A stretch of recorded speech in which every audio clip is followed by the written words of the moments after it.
శర్మ గారు, ఇందాక మీరు ఒక మంచి పాయింట్ చెప్పారు. ముహూర్త బలం చాలా ముఖ్యం అన్నారు. ఇప్పుడు మనం చాలా పెళ్ళిళ్ళు చూస్తుంటాం. శుభలేఖలో ఏంటంటే ముహూర్తం అంటూ ఒక అంటే పెళ్ళి ఏ టైంకి నిర్ణయిస్తున్నారని ఒక ముహూర్తం ఇస్తారు.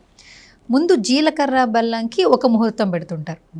జీలకర్ర బెల్లం అనేది కూడా కరెక్ట్ టైం పెట్టాలని పూజారులు పెడుతూ ఉంటారు. ఆ తర్వాత తాళి కట్టే టైంలో కూడా ఆ ముహూర్త ప్రకారమే చేయడానికి చాలామంది ప్రయత్నిస్తుంటారు. ఇప్పుడు చాలామంది జ్యోతిష్యులు కావచ్చు, పూజారులు కావచ్చు చెప్తున్న మాట ఏంటంటే ముహూర్త సమయాన్ని దాటి పెళ్ళిళ్ళు చేయడం జరుగుతోంది.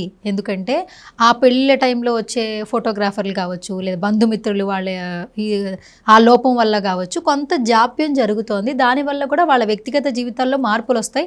అదెవరు పట్టించుకోవట్లేదు అని అంటున్నారు. ఎంతవరకు నమ్మచ్చు? వారి మాటల్ని నేను కొంత గౌరవిస్తాను విషయంలో. కానీ మనకి అసలు వివాహ విషయంలో ముహూర్తం ఎందుకు చాలా ప్రాధాన్యం. ఏ పనికైనా ముహూర్తమే చాలా ముఖ్యమైనది. మనకి ముహూర్తం ఎలా నిర్ణయిస్తారు? లగ్నాన్ని బట్టి చెప్తారు ముహూర్తం. లగ్న బలం సరైంది. ఎందుకంటే జ్యోతిష్శాస్త్రం ఏం చెప్తుందంటే తిథిం ఏకగుణం ప్రోక్తం, వారం సప్తగుణాత్మకం, నక్షత్రం సహస్రగుణాత్మకం, లగ్నం లక్షగుణాత్మకం. అంటే తిథికి 1%, వారానికి 7%, నక్షత్రానికి 100%, లగ్నానికి 1,00,000%. అంటే లగ్న బలం ఉంటే మిగతా ఏమీ లేకపోయినా ఇబ్బంది లేదు.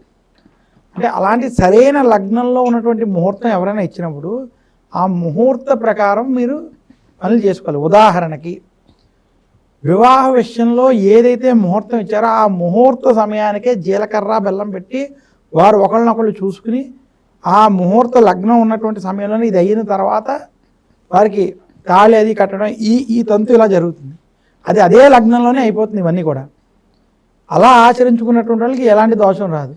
ఒక గృహప్రవేశం చేసినప్పుడు పెట్టిన ముహూర్తానికే గుమ్మం బయట కొబ్బరికాయలు వంటివి కొట్టి పటాలు పట్టుకుని కుడికాలు పెట్టి లోపలికి ఆ ముహూర్తంలో ప్రవేశిస్తాం. అది గృహప్రవేశం అంటే. తర్వాత ఆ ముహూర్తం ఉన్నటువంటి అదే లగ్న సమయంలోనే మిగతా పూజలు, పాలు పొంగించడం ఇవన్నీ కూడా అందులోనే జరుగుతాయి. మీరు అలా ఆ లగ్నంలో ఎప్పుడు ఏం చేయాలో ఆ కార్యక్రమాన్ని అక్కడికి వచ్చినటువంటి వేద పండితులు చెప్పినటువంటి విధంగానే ఆ ముహూర్త ప్రకారం ఆ లగ్నంలో ఆచరించుకుంటే సత్ఫలితాలు ఉంటాయి. అయితే చాలామంది ముహూర్తం పెట్టుకుని దానికి అటు ఇటులో చేసుకునేటువంటి దాని మీద దానికి అలా కనుక ఆచరిస్తే మాత్రం దానికి వ్యతిరేక ఫలితాలు ఉండేటువంటి అవకాశం ఎక్కువ ఉంది. ఓకే.